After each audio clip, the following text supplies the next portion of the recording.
Бүгдээрээ сайн уу? Өнөөдөр хэдүүл архины чанарын талаар ярина. Ер нь хүмүүс сайн чанарын арх ямар байдаг талаар тэр бүр сайн ойлголтгүй байдаг шүү дээ. Дэлгүүрийн лангуун дээр өрөөтэй байдаг тэр олон архинууд адилхан согтоох юм чинь ямар ялгаа байна гэж боддог хүмүүс байж л байгаа. Уг нь бол бид нар архийг муу зүйл гэж хараад байгаа болохоос биш сайн чанарын арх бол анх үүсгэхдээ эмийн журмаар хэвлэгддэг их стэйцүүдийн тансаг идэ байсан байгаа юм. За тэгвэл сайн муу архины ялгааг мэдээд авчихад илүүтэхгүй баха манайхан. Ингээд бичлэгэнд орцгоё. За тэгэхээр архийг сайн муу гэдгийг тодорхойлдог хоёр зүйл байдаг. Нэгт нь орц, хоёрт нь нэрэлт. Чанартай арх бол өндөр зэрэглэлийн түүхий дээр хийгддэг. Тэр дундаа хамгийн чухал орц нь ус. Яагаад гэхээр жишээ нь 40% градустай арх байлаа гэж бодоход үлдсэн 60% нь ус учраас ямар ус ашиглах нь үнэхээр чухал байдаг байна. Муу архийг өнөө цоргоны усаар хийдэг бол сайн чанарын архийг булгын ус гэх мэт байгалийн цэвэр усаар хийдэг байна. За уснаас гадна бусд орцын талаар ярилцъя л да. Муу чанарын архинууд бол ихэвчлэн үйлдвэрийн спирт их хэмжээний цардуулыг ашигладаг болохоор тал шуудад төмсийг нэг доор нэдэж байгаатай ялгаагүй цардуул авч байна гэсэн үг юм байна.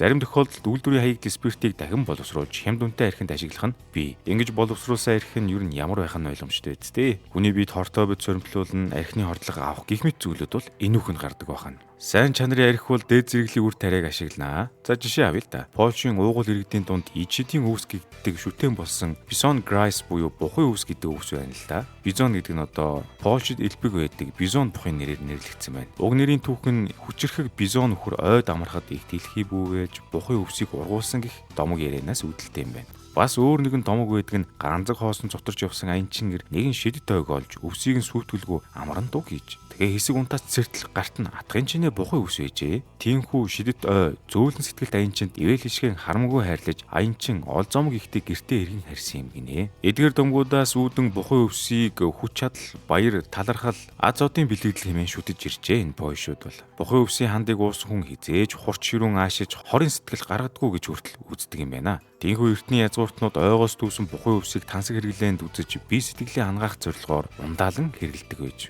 Миний Польшийн талаар яриад байгаа маань учиртай. Арх анх хаана үүснийг ингэхэд юу таах мэдхүү. Уг нь цагаан архийг хашраадаг Оросууд та нарын санаанд орж байгаа үстэй. Гэхдээ Польшид хамгийн анх үүссэн гэж үздэг юм байна лээ шүү. За ингээд сая бүгдээрээ цагаан арх юу нь Польшид үүссэн тухай домгийн талаас нь мэдэж судлалаа. За ингээд сайн арх бүтэх дараагийн зүйл бол архийг олон нэрх тусмаа илүү сайн шүүгдэж хүний биед муугар нөлөөлж болох чанаруудыг устгаж байдаг учраас хүмүүсийг шартуулдаг арх, шартуулдаггүй арх гэдээ байгаа нь ийм учиртай юм байна л та. Хэрв та чанартай архийг зөв зохистой хэрэглүүлээ нэгдүгээрт амтан зөөлөн бөгөөд ямар нэгэн хурц шатаасан мэт амт амтдахгүй. Хоёрдугаарт сайн арх уусны дараа маргааш нь шартаж толгой гаван гэж өдөржингөө орондоо хөвдөхгүй байх нэ.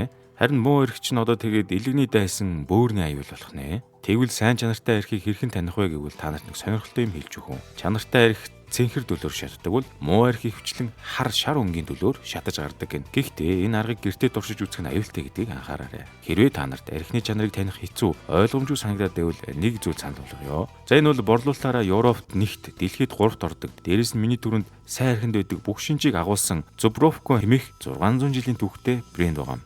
Анх Польшид бухын өвснөөс арх гарган авахдаа архит нь согтуурах зориултаар биш дээд сүлийн эмийн журмаар маш бага тунгаар хэрэгэлдэг байж. Харин орчин үед Zubrovko брэнд нь хүний өдөр тутмын хэрэглээнд тохируулан тунган тааруулж бухын өвсийг 72 цаг буцалган булгийн усаар хандалж шин төрлийн алкоголыг бүтээж хятадын могой арх гэдэг шиг Zubrovko-гийн шилэнд гараар дүүсэн бухын өвс байдгаараа онцлогтой юм байна. Мөн Европ стандартаар 3 давхар шүүлтүүрийн дамжлагаар цэвэршүүл шүүдэг учраас шаардуулахгүй байх нэ. За тэгээд архины талаар зарим хүмүүс их буруу ойлголттой явдаг. Зөв үртүүлэм хэтрүүлж хэрэглэвэл хор гэдгийг манайхан баримтлан явуул болчихж байгаа. Эдэний дээж гэж манай өвг дээдсүүд нэрлэдэг ийм учиртай байжээ. Хамгийн гол нь сайн архийг сонгож зөв хэрэглэх нь чухал юм. Сайн арх бол зөвхөн согтууруулах юм даа бишээ. Орон орны онцлогтой соёл болтлоо хөгжишгөөд байгаа шүү дээ. Энэ соёлын нэг хэсэгт архины гарал үүсэл орцыг нь судлах нь бас багтна гэдгийг дахин хэлье. Ингээд энэ хүртэл хамт байсан та бүхэндээ баярлалаа. Дараагийн бичлэгээр бас нэгэн сонирхолтой сэдв орох гэж байгаа шүү. Тэр болтол хүлээж байгаарай.